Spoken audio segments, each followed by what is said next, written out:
po bang perang nalulustay kung hindi pipirma ang Pangulo at hindi pipirma ang Speaker?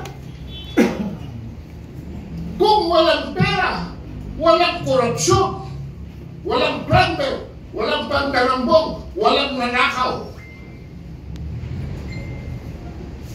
Yan po ang implikasyon niya. The essentiality of the crime of the century is in the signature of the President, kasi siya lamang ang pwedeng pumirma para ang General Appropriations Bill ay maging General Appropriations Act. At bukod doon, pinirmahan pa niya ang disbursements. So this is a criminal act in broad daylight using government powers. At lahat kayo ng mga brothers, lahat ng mga hindi nag-agree dyan, now you are guilty of destabilization. Ano po ba ang destabilization? Ang natitira, what is there to destabilize? Wala na po.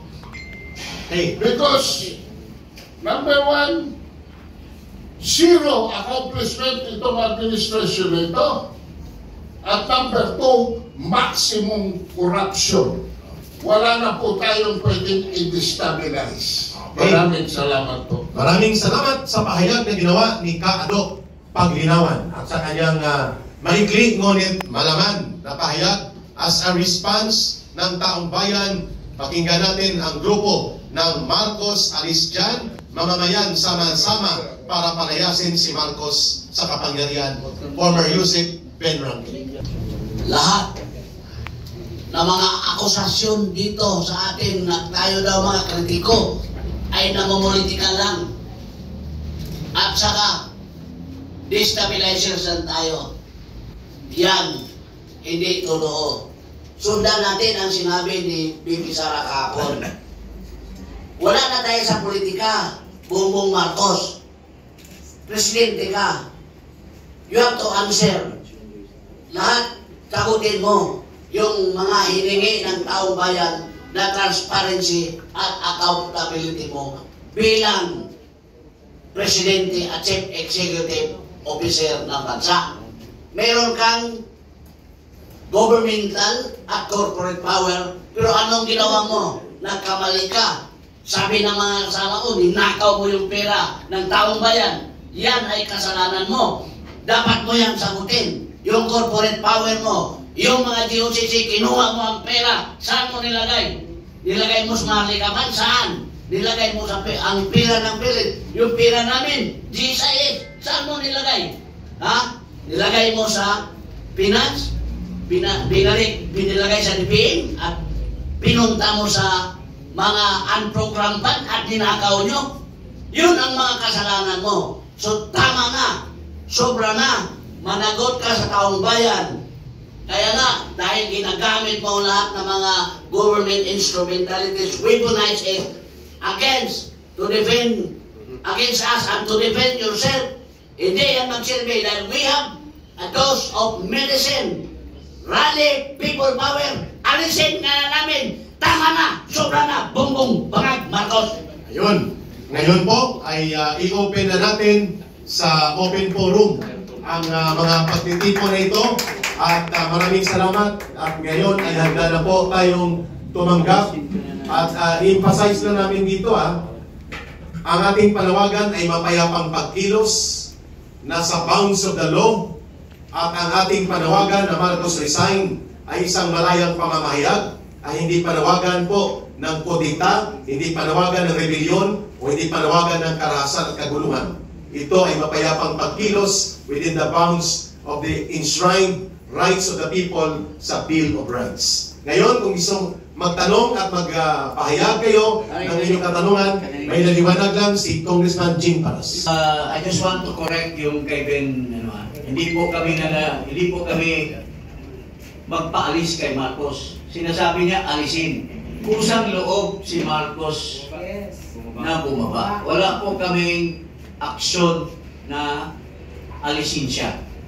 Kusang loob niya kung nakonsensya siya sa taong bayan, ang panawagan lamang ng taong bayan, kung ikaw ay sobra ng ginagawa mo at kawawa ng bansa, malapit na tayo mahulog sa bangin, Mr. Marcos, please resign.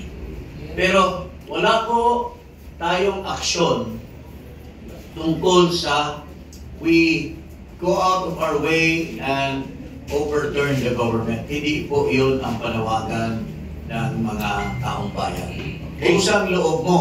So, sinasabi, nag-destabilize daw, may sinasabi si Tulfo, at inaakusa niya yung ilang tao.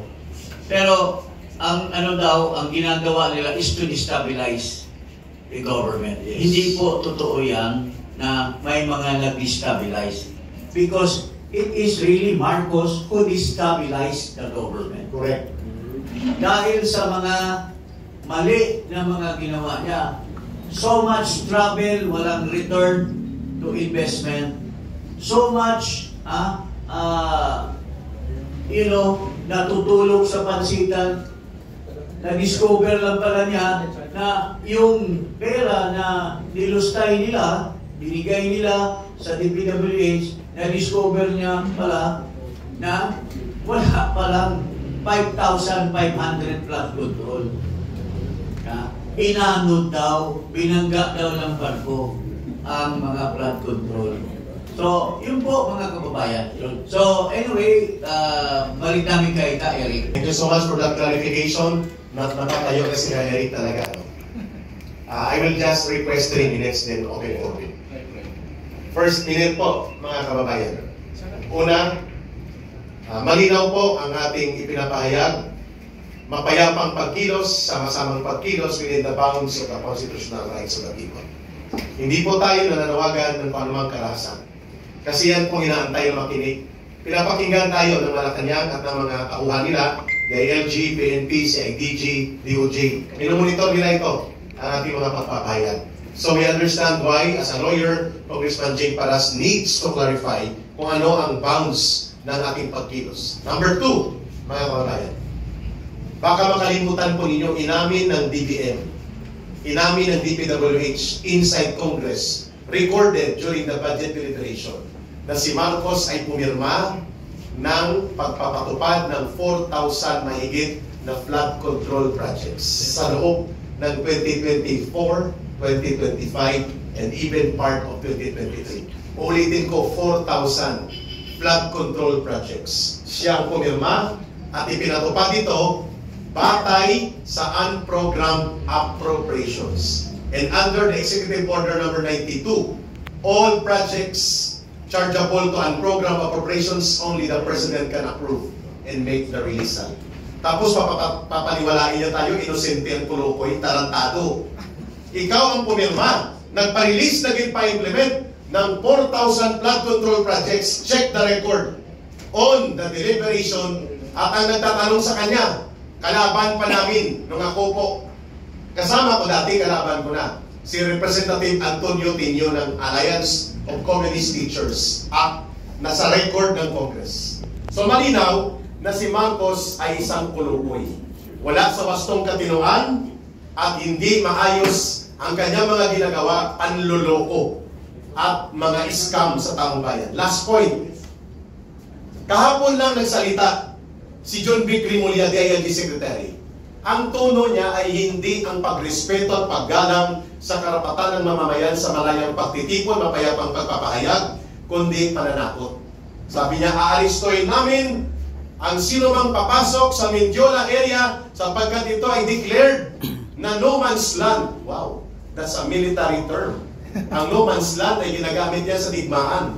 No man's land, you review your footage ng kanyang sinabi, no man's land ang Mendiola. At sino mang mag-attempt na pumasok, aarestuhin nila. Wow! Ano pong basis nito? Kasi ang batas ay malinaw sa warrantless arrest. Walang karapatan si John B. Grimulya na magsagawa ng warrantless arrest unless nakikita niya may nagbibitbit ng armalite ng mga bomba at mayroong mga aktual na kaguluhan. Anong ibig sabihin nun? Overt act, kailangan may overt act. Yung may overt act. Anong ibig sabihin nun? Are they going to create the situation for warrantless arrest? That's very